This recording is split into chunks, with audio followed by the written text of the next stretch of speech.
A lot of us produce music as a hobby or as a side hustle, and a lot of us also have extremely busy schedules. So finding time to fit in our passion can often be tough. So today I'm going to talk about ways that I've found to help me balance life and music. What's up, guys, and welcome back to EDM FAQ, where I answer the most common music production questions and also take questions from you guys. And today this is kind of a combination of both. This is a very common question, but this video was prompted by a specific question I got from a viewer, which is, how do you balance life and music? And over the years of working, doing college, doing the YouTube channel, and spending time with friends and family, I've managed to figure out some ways to help me effectively balance life and music. And I'm definitely not perfect at this, but these techniques I found have helped me out a lot. The first major thing is to take advantage of time that otherwise would go to waste. I like to call this junk time.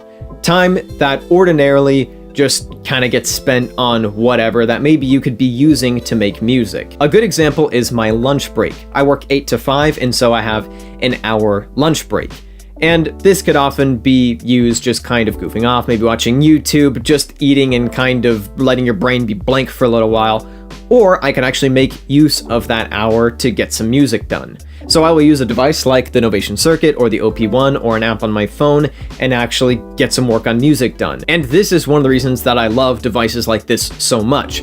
They're super portable, but also really powerful, so I can actually just go into a coffee shop for an hour and crank out something that I really end up liking. You don't just have to use these junk periods of time to actually make music either. You can also use them for education. Another example is my commutes. For the first couple of years of college, I commuted using the bus because I didn't have a car yet, and so I would use those bus rides to watch tutorials. I would download them to my phone and then have that uninterrupted little bit of time to actually learn something. And I learned a whole lot of Serum and a whole lot of sound design in general on the bus, and then I'm able to go apply that later in dedicated production sessions. And if you're driving or maybe doing things around the house, you could listen to podcasts. There are multiple different ways that you can maximize junk periods of time to actually get some real music production or learning done. Outside of junk time, at this point, I tend to be very, very protective of my free time and try to be very intentional about how I use it. It's very easy for me to go down the YouTube rabbit hole or the Reddit rabbit hole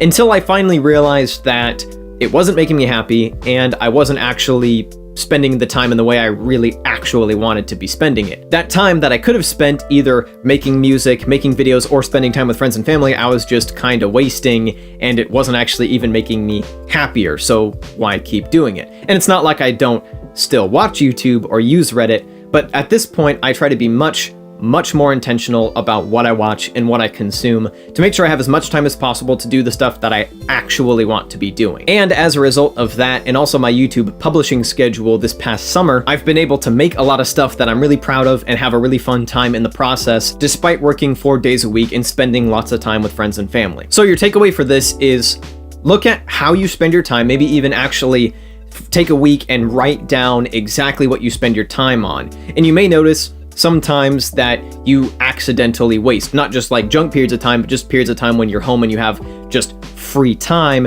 These might be going to waste, or you're not using them as effectively as you could be to be doing what you actually want to do. One more thing that could help you balance life and making music is the idea of short-term challenges. So for example, a few months ago, I set the challenge for myself to make a melody and chord progression every single day for a month.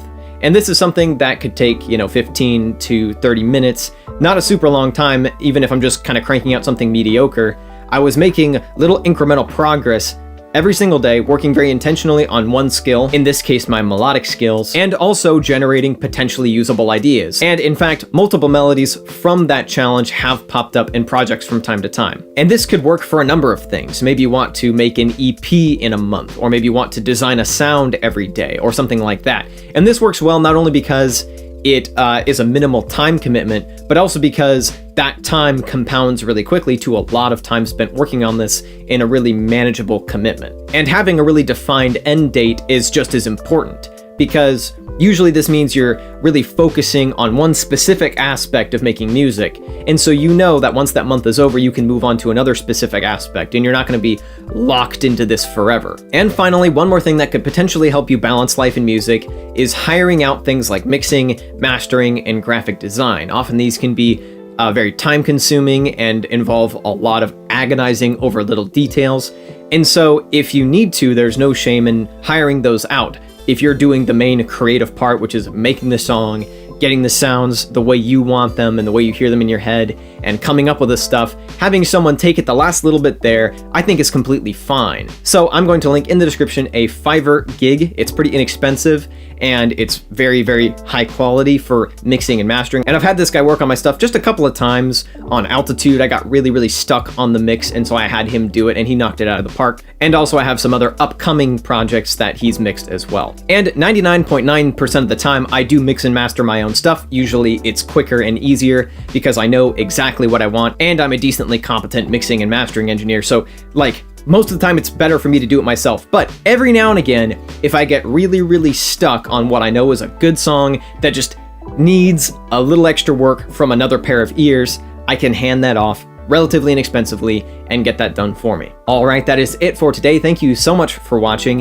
If you liked this video or found it helpful, I would love to have you subscribe. And also, if you have any tips for balancing life and music that I didn't mention, be sure to leave them down in the comments below. I'm always looking for more ways to spend more time making music and more time making better music more quickly, and I'm sure a lot of people who are watching this video are also looking for that. So head on over to the comments and start a conversation on that, because I think that would be really helpful for all of us. You can watch a previous episode of EDM FAQ right over here, or you can watch another video right over here. Thank you so much for watching, and I will be back with a new video next week. Peace!